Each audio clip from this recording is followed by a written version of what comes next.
এমন একটি দোয়া যা পড়লে ফেরেশতারা অবাক হয়ে যায়, হতবাক হয়ে যায়। বান্দা যখন এই দোয়াটি পড়ে তখন ফেরেশতারা অবাক হয়ে আসমানের দিকে ছুটে চলে যায় এবং আল্লাহকে বলে, হে আমাদের রব, আপনার এক বান্দা এমন একটি দোয়া পড়েছে, আমরা কিভাবে তার নেকি লিখব তা আমরা বুঝে উঠতে পারছি না। তখন মহান আল্লাহ তাআলা জিজ্ঞাসা করেন, আমার বান্দা কি দোয়া করেছে?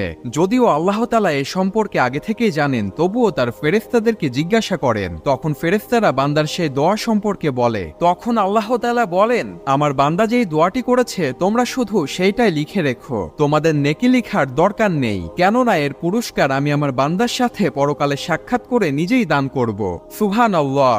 আর সেই বিশেষ দোয়াটি হচ্ছে, ইয়া রাব্বি লাকাল হামদু কামা ইয়ানবাগি লিজালালি ওয়াজিকা ওয়া আযামি সুলতানিক। এই ছোট্ট দোয়াটি অবশ্যই মুখস্থ করে নেবেন, কেননা এর পুরস্কার আল্লাহ তাআলা আপনাকে নিজেই দিবেন। ভিডিওটি শেয়ার দিয়ে অন্যকেও পড়ার সুযোগ করে দিন।